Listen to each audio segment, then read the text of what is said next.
I'll be taking you through a loaded thoracic mobility exercise. We're going to need a stack of pillows, a medicine ball, or a yoga block nearby. And I'm going to show you from the head down position, and I'll also show you a little bit of a sideline position. You can see what's happening in the front here.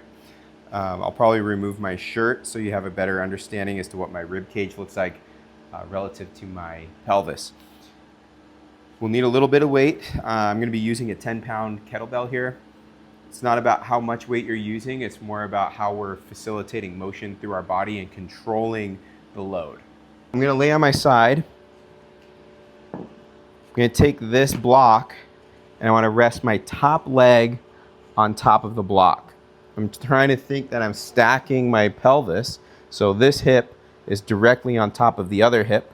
I'm not off kilter like that, and I'm not overly underneath. I kind of want to be somewhere in a relative neutral position. Then I'm going to grab my kettlebell. So that kettlebell, we can hold it in any position you'd like. I prefer a position like this. I can have support for my head and neck if I'd like, some sort of pillow or anything that would be useful here. And then I'm going to smush the block here. I'm pushing down actively the whole entire time with about 20 to 30% effort. And then I'm going to start to let my torso slowly turn and try to get my other shoulder blade down to the ground without having to pull it like a retraction. So I'm just moving that rib cage and smushing the block. Get a lot of activity through the whole entire oblique chain and in through the inner thigh. And then I'm going to push up and come right back over.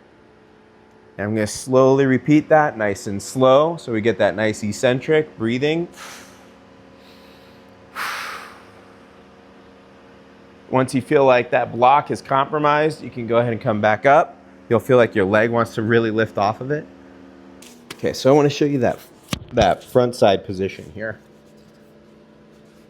So the leg doesn't have to be perfectly at 90 degrees. I just want things stacked on top of each other. I'll grab my weight, pressing up, core slightly engaged here, head's held tall, and I'm reaching away.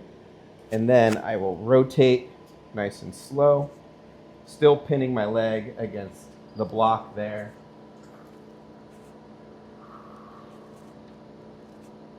And then coming back and turning, stacking again, and then rotating.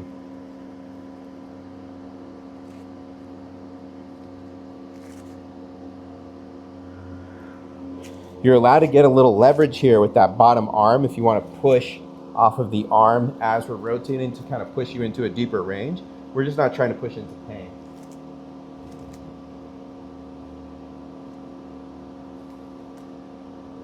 It's easy to let that kettlebell and your shoulder blade sink back.